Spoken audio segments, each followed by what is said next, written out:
Hi everyone, please subscribe my YouTube channel new more videos. The private dining room at Le Bernardin was everything Dad had envisioned for his 60th birthday. Sparkling chandeliers casting a soft glow over crisp white linens, towering windows framing Manhattan's dazzling skyline, and the flawless service you'd expect from a Michelin 3-star restaurant. Shelling out $3,000 to reserve the space had been worth it, especially seeing the delight on Dad's face as he relished his favorite lobster dish. "This is unbelievable, honey," Dad said, reaching across to grasp my hand. "How did you snag a private room here? Isn't there a 6-month wait list or something?" "Something like that," I replied with a grin, leaving out that I'd secured the booking through my company's corporate account, which had already spent over $500,000 on 3 major events at Le Bernardin in the past month. My older sister, Amanda, placed her wine glass down with a sharp clink against the table. At 32, Amanda was a high-flying marketing director at a top-tier Manhattan firm, and she never missed a chance to remind everyone of her success. Her husband, Derek, a Wall Street banker, nodded as she spoke. "Jessica, we need to have a serious talk," Amanda said, her voice dripping with the patronizing tone I'd come to dread. "On Dad's birthday?" I asked, hoping to sidestep whatever lecture was coming. "Especially on Dad's birthday." "Look at this place." Amanda gestured around the room. "Do you even realize how much this dinner costs? Le Bernardin isn't some casual spot. The wine alone is probably more than your rent." Mom, poised in her pearl necklace and navy dress, shifted uncomfortably. "Amanda, maybe now's not the time." "No, Mom, someone has to say it." Amanda's voice grew louder, catching the attention of our waiter who was setting up the next course. "Jessica's 26. Living in a tiny Queens apartment, working some nebulous consulting gig none of us get. And yet she's always footing the bill for lavish dinners, buying extravagant gifts, acting like she's rolling in cash she obviously doesn't have." "I do have money," I said softly. Derek let out a harsh chuckle. "Really? What's your salary, Jessica?" "Amanda pulls in $180,000 a year plus bonuses. I make $350,000. We know what actual wealth looks like." "Stop pretending you're rich, Jessica," Amanda pressed, her voice carrying across the room. "It's embarrassing for all of us. You're going to end up drowning in debt trying to keep up this act." My younger brother Michael, 24 and just out of his MBA, nodded gravely. "Amanda's right. I've been budgeting since graduation, and I know what it takes to live in New York. No way a freelance consultant can afford a place like this." "Freelance consultant?" I echoed, genuinely puzzled. "Whatever it is you do with computers," Amanda said with a dismissive wave. "The point is, you need to quit this charade and live within your budget. Dad's birthday should have been at a decent chain restaurant, not the priciest spot in Manhattan." Dad looked pained. "If this is too much—" "It's not too much for me," I said firmly. "This is exactly where I wanted to celebrate your birthday." "With what money?" Amanda demanded. "Your credit cards are probably maxed out on this stunt." "I'm not using credit cards." Derek pulled out his phone. "You know what? Let's settle this now. Show us your bank balance. If you've got money, prove it." "Derek," Mom said sharply, "that's out of line." "No, it's needed," Amanda insisted. "Jessica needs a wake-up call before she tanks her financial future trying to impress us." I scanned the table, taking in my family, people I loved deeply, who cheered me through college and celebrated my milestones, yet somehow believed I was living beyond my means and headed for ruin. "You really think I can't afford this dinner?" I asked. "We know you can't," Amanda said. "The question is whether you're ready to admit it." The waiter approached with the dessert course, an intricate chocolate souffle, Dad's favorite. As he set it down, he clearly tried to ignore the escalating tension. "Actually," I said, reaching into my purse, "let me prove you right." I pulled out my Black American Express card, the exclusive Centurion card with a $10,000 annual fee and no spending cap. Its titanium weight felt solid in my hand. "Oh, come on," Amanda rolled her eyes. "A black card? How much did you pay for that knockoff?" "It's not a knockoff." "Jessica," Derek said with mock patience, "real black cards require you to spend at least $250,000 a year. They don't hand those out to just anyone. I know what they require." I handed the card to the waiter, who took it with professional calm despite the obvious family drama. "For the full bill, please." "Of course, Ms. Anderson." As he walked away, Amanda shook her head. "This is exactly what I mean. You're so desperate to seem successful that you're using fake credit cards. Do you know the penalties for fraud?" "It's not fraud." "Then why do you look so nervous?" Michael pointed out. "You look like you're about to pass out." I wasn't nervous about the card being fake. I was anxious about what would happen when it got declined for a reason my family would never see coming. 5 minutes later, the waiter returned, looking apologetic and slightly confused. "Ms. Anderson, I'm sorry, but there's an issue with your card." The table went silent. "An issue?" I asked, though I had a hunch what it was. "It was declined."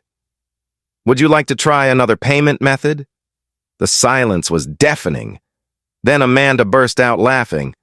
"Oh my God, Jessica, your fake black card got declined." "This is gold," Derek joined in. "A fake Centurion card that doesn't even work." That's a new low. "I told you she was faking it," Amanda said to our parents, who looked mortified. "Now we're all stuck with this bill because Jessica had to play pretend." Michael shook his head. "Jess, this is seriously messed up. Fake credit cards, lying about money." "I wasn't lying," I said, but my voice was drowned out by their laughter and criticism. "Ma'am," the waiter said quietly, "should I bring the bill to someone else?" "Just give me a moment," I said, pulling out my phone. "What are you doing?" Amanda asked, still chuckling. "Calling your credit card company to ask why your fake card failed?" I was about to respond when a man in a sharp suit rushed into the room. I recognized him instantly. Thomas Chin, the restaurant's general manager, who I'd worked with on several large catering events. "Ms. Anderson," he said, slightly breathless. "I'm so sorry. I just heard about the payment issue." The laughter at our table stopped cold. "Thomas," I said calmly, "is there a problem with the payment system?" "No, the system's fine. The issue is we still owe you $500,000 from last month's catering contract. Your card was declined because our accounting team flagged it. We can't charge someone we owe money to." The silence at our table was absolute. I could hear the faint jazz from the main dining room, the distant clink of cutlery, the murmur of other guests. But at our table, nothing. $500,000, Dad whispered, from the Morrison Industries Gala, the Goldman Sachs private dinner, and the United Nations reception, Thomas clarified, glancing at his tablet. "All handled through your company, Anderson Events. We've been trying to process the payment, but your accounting team asked us to hold the check until after the quarterly review." "That's fine, Thomas. Just apply tonight's dinner to the outstanding balance." "Of course, Ms. Anderson." My apologies again for the mix-up. He hurried off, leaving us in stunned silence. "Anderson Events?" Mom asked faintly. "My company," I said simply. "Your company?" Amanda repeated, her voice barely audible. "The event planning and catering business I've been running for the past 4 years." Derek stared at me like I'd sprouted wings. You own an event planning company? I own the biggest luxury event planning company on the East Coast.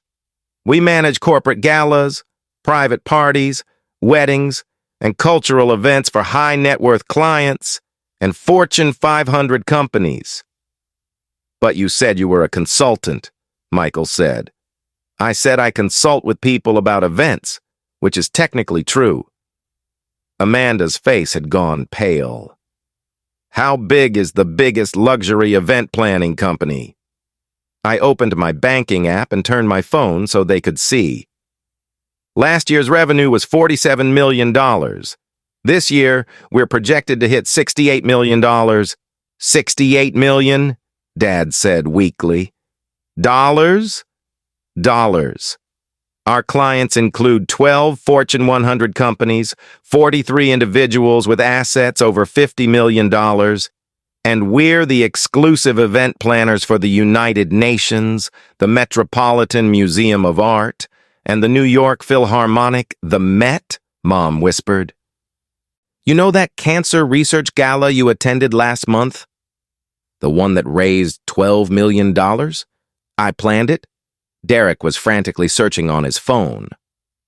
Anderson Events? Holy crap, you're the Jessica Anderson? I'm a Jessica Anderson. I don't know if I'm the Jessica Anderson Forbes 30 Under 30, he read, named one of New York's most influential event planners. Estimated net worth of $25 million, $28 million as of last quarter. I corrected quietly. Amanda looked like she might faint. $28 million, plus the value of the business, real estate, and investments. But you live in Queens, Michael said weakly. I live in a penthouse in Long Island City with a private terrace overlooking Manhattan. The building has a helipad. A helipad? It's handy for events in the Hamptons. The waiter returned with a bottle of champagne. Compliments of the house, Ms. Anderson. Manager Chin wanted to apologize again for the payment confusion. As he poured, the silence at our table lingered. My family was grappling with the revelation, trying to reconcile the sister and daughter they thought they knew with the multimillionaire businesswoman sitting before them. I don't get it, Dad said finally. You're worth $28 million, and you let us think you were struggling? I never said I was struggling. You assumed you live modestly. You dress plainly. You drive a normal car, Amanda said, still in shock. I live modestly because I work 18-hour days and don't care about material things. I dress plainly so clients focus on their events, not my clothes. And I drive a normal car because it's practical and doesn't attract attention.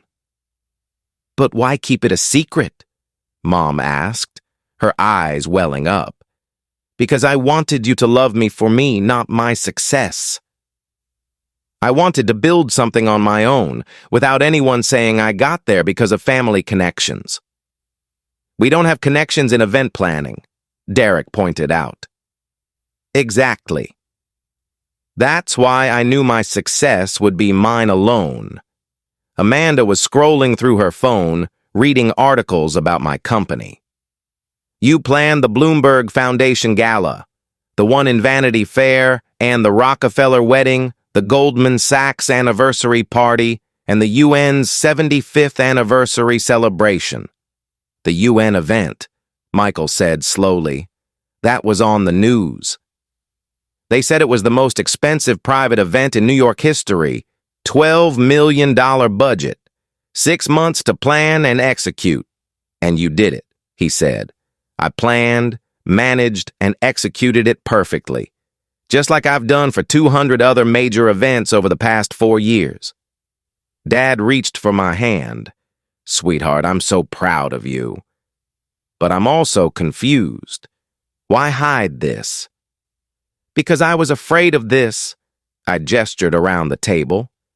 I worried that once you knew about the money, you'd see me differently, that my opinions would suddenly carry more weight, that you'd treat me like someone important instead of just Jessica. You are important, Mom said firmly. You're our daughter. But would you have said that an hour ago when you thought I was a struggling consultant? The question hung unanswered, because we all knew the truth. I feel like a fool, Amanda said quietly. I spent the whole night lecturing you about money when you're worth more than Derek and I will probably ever earn combined. You're not a fool. You were trying to protect me from what you thought was reckless spending by embarrassing you in front of the whole restaurant. By caring enough to have a tough conversation. Derek was still on his phone.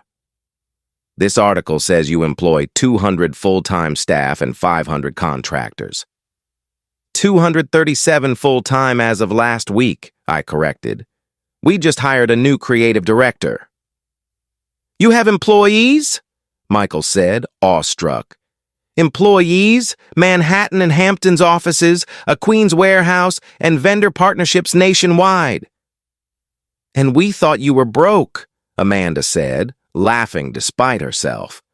Not broke, just not into flashing wealth, Thomas Chin returned with a leather folder. Ms. Anderson, tonight's charges have been applied to your balance. Anything else we can do? Actually, Thomas, I'd like to book the private wine cellar for next month. I'm planning a surprise anniversary party for my parents, of course. 50 guests. Make it 100. I want the extended family there. Consider it done. My coordinator will reach out to your office tomorrow. After he left, Mom was crying openly. A surprise anniversary party? 35 years deserve something special. I'm thinking a jazz trio, your favorite flowers, and Dad's favorite chocolate dessert. But the cost, Dad started.